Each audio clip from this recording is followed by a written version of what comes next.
Hello again, book lovers, and it's a dip into pop science this time with the Goldilocks Enigma by Paul Davies. And I don't say pop science in any pejorative way. I love a good pop science book because I'm not a scientist and I want to at least think that I know what's going on. I should mention in passing A Brief History of Time by Stephen Hawking, which I didn't understand, but again was mind-opening. One which I had better luck with was James Gleick's Chaos Theory. Jordan Ellenberg's book about statistics, How Not to Be Wrong, was brilliant. Flatland, does that count? The 1884 novel by Edwin Abbott, set in a two-dimensional world. Arthur Koestler's book, subtitled A History of Man's Changing Vision of the Universe, The Sleepwalkers, including lots of stuff about telescopes in Galileo. Then there's The Blind Watchmaker and the God Delusion by Dawkins. Gödel, Escher, Bach, that magnificent curio written by Douglas R. Hofstadter. You get the idea. This book deals with why things seem to fit in this world. If you're a mathematician or a scientist, this thought will have flitted across your mind, possibly, if you have the most minimal philosophical bent, as to why there are mathematical laws for the forces of nature, why they are obeyed. So I was expecting what the first half of the book gave me, which was a run-through of modern quantum physics, particle physics, the Big Bang, the expanding universe. Well, this book, I have to say, is pretty mind-blowing, because after the very good summary of what we know about background microwave radiation, the expanding universe, subatomic particles. By the way, this book was written before the experiment in the Large Hadron Collider, so I'd like to know what Mr. Davies thought of that. And in the aftermath of the experiment, the arguments rage, led up on one side by Michio Kaku, and on the other side by the people who fling incredible amounts of vitriol at him, but including many leading scientists such as Sabine Hossenfelder. Large Hadron Experiment or no, the multiverse, dark matter, dark energy debate rages on. In any case, the continuing research into the expanding universe of subatomic particles has brought us bosons eventually. Well, then of course you get down to string theory, because what are these electrons? Well, they've got quarks, and what are quarks? Well, a quark is is it kind of coil of energy? Does it have an intradimensional aspect? Right, okay. There's 300 pages in this book, and that's sort of up to page 100. Then we're going to cosmology, and we're going to look at dark matter, which apparently is almost all of the universe. But wait a minute, how do we know it exists? Well, because we need some explaining to be done because of the physics that we're doing, and it all gets a bit paradoxical.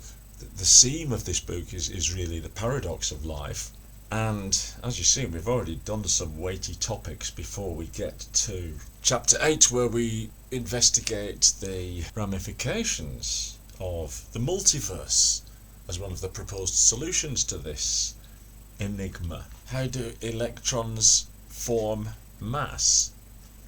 Can the laws of physics vary from one region to another? This is something which is looked at a little bit later on in the book. Here's the next chapter heading. Symmetry breaking explains how simple laws can produce a complicated world. Now, here's my first super positive criticism here, is that made no sense to me at all when I read it, but by the end of the explanation, I know what he's talking about. There are some excellent little thought experiments about falling needles, and one from Carl Sagan about printing out the binary version of pi and looking for patterns in the computer screens. That sounds like a bit of toying around with the mind, but it's all for something. It's all trying to prove something. And Paul Davies wants to run through all these kind of possibilities. By the time we get to the penultimate chapter, chapter 9, we're looking at intelligent and not so intelligent design. The Blind Watchmaker, Lamarck, Darwin, Dawkins, all our old familiar evolutionarist friends. At the end of each chapter you get key points, which is just as well, because I was stopping and thinking on just about every page.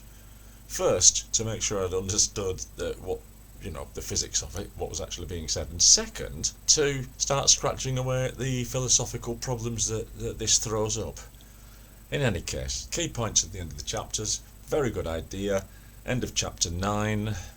This chapter contains more of the author's personal opinions than the earlier chapters.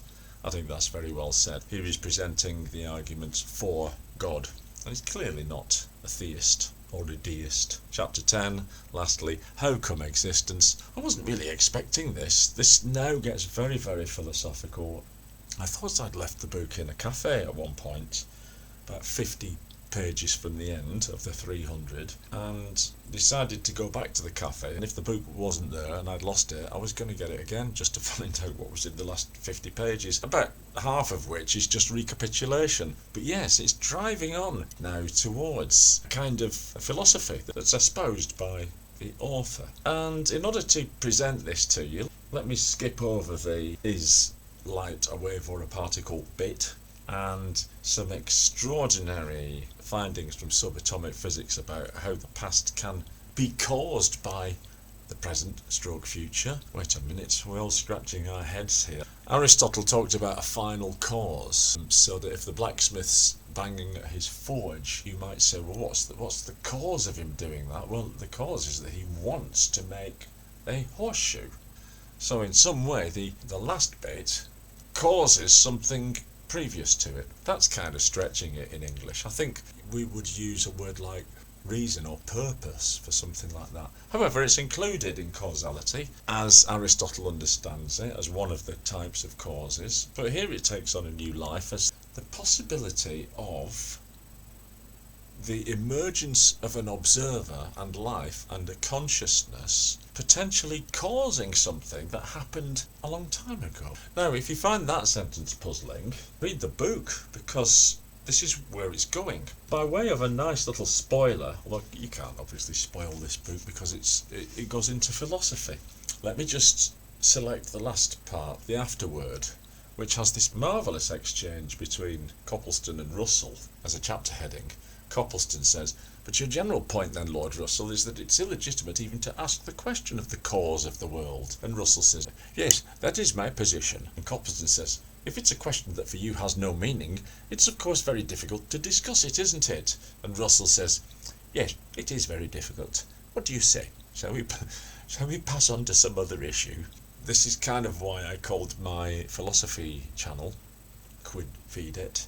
Mud wrestling with pigs. We just get on with our lives, don't we? We don't think about the initial cause or the final teleological explanations of the universe, possibly because we think you just can't answer them. So here's the run through of what we've put up and which failed to answer the initial question of why is the universe just fit for life. A, the absurd universe, that's what we all believe in, it just happened, there's a lot of anomalies. B, the unique universe. This is something like Leibniz argued for. There's only one possible reality.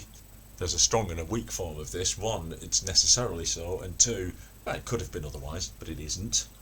C, the multiverse. This is the one that's actually prevalent, although it sounds the most sci-fi up to now. There are bubble universes, there are pocket universes. I'd only come across Max Tegmark incidentally in the past, but his argument is that everything that could exist exists. This is a way of solving a lot of problems, but of course it throws up a whole new way of thinking about things. As I say, I had to stop quite a few times on every page and scratch my head while reading this book.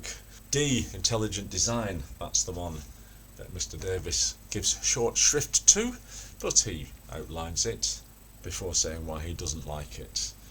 And then we get to E and F, the direction of travel of this book. I'll sketch out in a minute. G, the fake universe. This is a great one, I think. This is kind of a multiverse knock-on effect. If you think that it's possible to create universes with life, then there must be millions, billions, almost an infinite number more of fake universes than real universes, mustn't there? Because even within the fake universe, you could get another fake universe. It's turtles all the way down, as Bertrand Russell apocryphally was once told. And it's a nice image which our author uses to explain infinite regress, or the simple idea that you just have to take something for granted, don't you? There has to be what he calls the super levitating turtle, on which all the other turtles are stacked. What could that be? Anyway, H, none of the above. There might be others. But let's have a look at E and F. As I say, these are the favoured ones by Mr. Davies. And remember, this book was a lot more philosophical than I thought it was going to be. But here you go, E, the life principle. We get a lot more of these towards the end of the book. Biofriendliness arises from an overarching law or principle that constrains the universe stroke multiverse to evolve towards life and mind. So it's kind of written in to the DNA. I'm struggling to explain these concepts, but second paragraph of this, the disadvantage is that teleology represents a decisive break with traditional scientific thinking, not half. We're all atheists these days, aren't we? And we don't like the idea that there's a kind of directionality of the universe. We could follow cosmic laws, but surely they just happened and they follow the route like a ball in a bagatelle. And finally, this little run through, F, the self-explaining universe. What the heck? Are we in a closed explanatory or causal loop? This ties into what I was saying earlier about at a quantum level being able to affect the past. Again, language is hardly sufficient for these kinds of tasks. Not a huge book like the ones I've been reading lately, but very engrossing, very head-scratching, very mind-spinning. A lovely quick trawl through modern quantum physics, cosmology, how stars are made, how atoms are formed, before a deep dive into some philosophies, which I found thoroughly entertaining.